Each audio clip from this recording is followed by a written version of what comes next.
I turned on the light so hopefully you can see the detail on these even though they're black and white.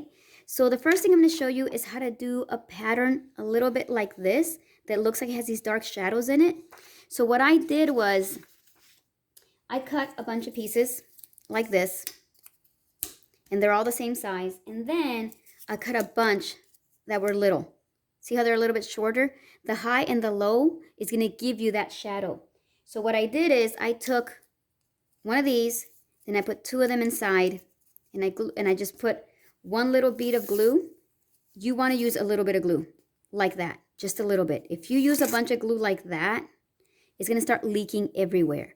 So it's really important that you use just a little bit of glue. It will keep it together. You'll be surprised how well it will stay together. So just a little bit of glue and just a little piece there. See how it's not a lot of glue? And here's my second one. And then there'll be my third one. And then it creates this look. Okay, so there's two in between each one and the short ones, and then when you stack them all up, they'll look like his work actually does. Now, you don't have to put two. You can get a more subtle look if you put only one little one in between. So that's what I did here. I put only one little bit in between. So you see the difference with two? You can go with three little ones in between. You can go with four. If you put nothing in between them, you get a totally different look. So realize that you can achieve three different looks with such a simple little technique. So that's the first one. The second one that I wanted to show you is this right here. Between this S-looking thing, this beautiful pattern that they have. And what he did is he took cardboard and he took out this part. Just the part that's kind of textury, this part. And he just stacked it up inside that gap like that. He just put a bunch of these in there. He just took out the part. So he took out the cardboard from the top and the bottom. He ripped it off. So he has a bunch of these, and he makes sure they don't land on each other, but they're kind of an opposite. And he creates that pattern right there with just a bunch of this little cardboards. He can also get a more stable look if he peels only one side and not the other side. So when he stacks them, they look like they have a little line and then the pattern. You can stack them like this, and you have a different pattern going on. You can open them up and make things with them that way. And then you can fill your gaps with some of these. And then you get a different look there too. So if we look at the next one, I'm looking at this right here. This number 3 pattern. That's the easiest one to do because that's just basically a piece of cardboard that he peeled, and that's how he got that pattern. So number 4 is this right here, which is all these little things inside this circle edge. I want to show you that circle edge. Now, when we look at cardboard, let's look at this. This is really, really important. I probably should have started the video with this. These arrows right here represent the way the cardboard's moving, the inside of the cardboard. So if you look at the inside, it has texture inside. I hope you can see in the video, but these are all the little foldy lines. Inside, when you feel it, they're running this way. This one, when you feel it, they're running that way. When they're running the long way, it's really easy to make them stand up straight and to get nice straight edges. And then you choose, do I want my edges to look like this when they're standing up, or do I want them to look like that? So that's the way you cut your cardboard to get the 2 different looks. Now, as far as building, cardboard that has the lines going this way, when you try to fold it, it cracks and snaps really bad. Okay, just because it's running that way. But if you make cardboard going this way, if you cut your long strips with the inside going this way, then you can grab it and you can go like this to it and just kind of manipulate it and just kind of force it to bend.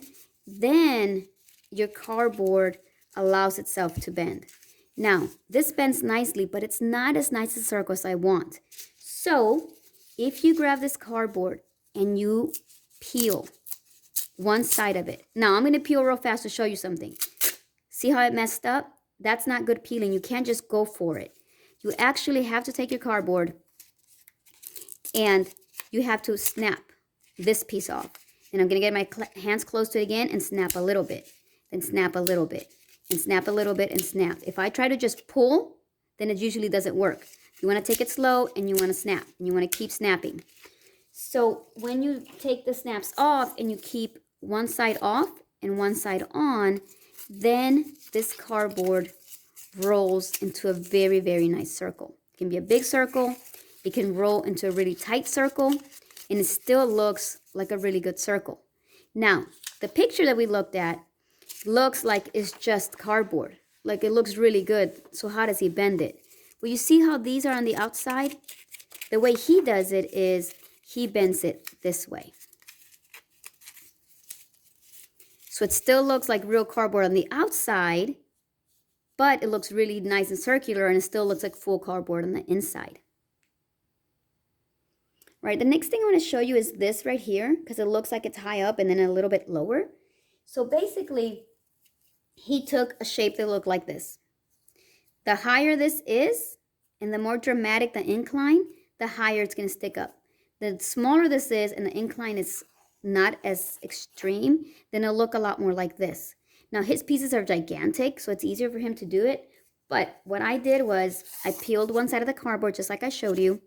And then I just started rolling. And I want you to see the difference. If I roll the little side first,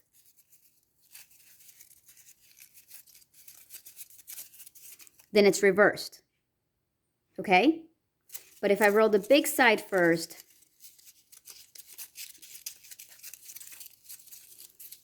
then I'll get something like him, where the middle's high and the outside is small.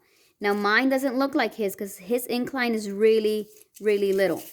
Mine is really dramatic. So what that means is this is really big compared to this. If you want it to look more like that, you see this is really short. So you make this side to about there. So I'm going to cut it real quick and show you. So here's my piece. Before I stopped the video, it looked like this. Well, I cut all of that off. I cut a bunch of it off. And now when I roll it,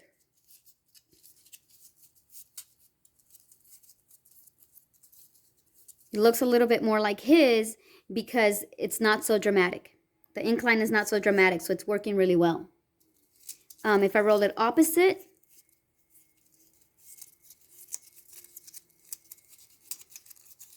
then it has like a little kind of pool that goes in, so that looks really interesting too. This section right here, where it looks high and low, can be, here he used a different kind of cardboard. He built it like this, except he went like that. He took two pieces and got slightly smaller, then slightly smaller, then slightly smaller, then slightly smaller. He did it to both sides, and he created that pyramid, triangle type shape, and then he put them all together, and he got this look right here. Another way to kind of go for it is to open a strip up and just glue it that way. Glue it high and glue it low, and create the little high and low valleys. Okay? You can also grab pieces, and this is not on his sheets, but you can grab pieces and you can make a big one and a smaller one and a smaller one and a smaller one and a smaller one, smaller, smaller, and smaller, and you can create the step ladder kind of effect. I don't know if you can see it pretty good in the video, but it gets smaller and smaller and smaller as it goes. I thought it would be cool to have one there and one going the opposite direction and create that kind of look. So start thinking about all kinds of ideas that you can do. As I worked, and these are not in the Langdon on his little things, but I was just thinking of how creative can I get. And I thought about, well, let me show you one more. This right here. He has this type of really, I don't know, kind of crazy looking one. I basically peeled one on both sides where there's nothing else, and I just crumbled it. I just crumbled back and forth, and I got myself a little mess of cardboard. If I do that to about 5 or 6 of these and put them together, I'll get something very similar to that. Let's see, the last one is these little kind of like arrows that he does. And for you to do that, you're going to have to take your box. You're going to have to take your box, and you're going to have to glue 2 pieces down. When they're completely dry, then you take your pieces that you made, and I'm just going to move this to kind of fit the video because mine are not glued because I was making the video, but you put them in there like that at an angle. You basically just put them in there like that at an angle, and a lot of times what you have to do is you start at a corner and you start right there and just glue it down. Mine is not glued, but you take a piece and you put it there and then you cut with a pair of scissors to the size that you need. So these cannot all be the same size because then they don't do that angle thing. So it's easy just to put it there, cut it, and then just stick it. Stick it right there, kind of mark it with a pencil if you want, and cut it, and then stick it right there. And you just keep going at the angle that you want them. Obviously, the more you go this way, they'll straighten up. But if you keep going at that angle, you just keep going, and eventually at the very corners, at the very end, you just cut some that are slightly smaller, and then you'll cut another one that's slightly smaller, and then you fill up your corner, and they get smaller and smaller. But that's how you do that angle, and then obviously he did it on the other side as well. And that's how he gets those little arrows. As I was peeling my cardboard, I ended up with all these extra little pieces, and I thought it would be cool to just save them and put a little glue inside my box and stick these in there, and that'll give me a completely different texture.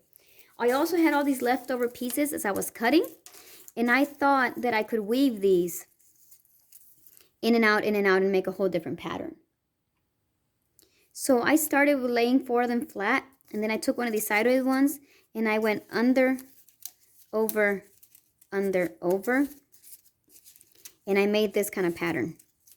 Now I can put it real tight together and get like an actual weave, or I can open them up and just go a little bit crazy and get something different. When I glue these down, I can just cut off all the extras, and then I can have a really cool little unique piece to put into my design. So this is just ideas. As you can tell, I just made some up all of a sudden, just so that I started getting ideas as I worked. So the idea is to kind of stick to your composition that you drew, so you have stuff that makes sense as far as placement. And then after that, just start having a bunch of fun on how you divide up your space and what you work with, and you just enjoy.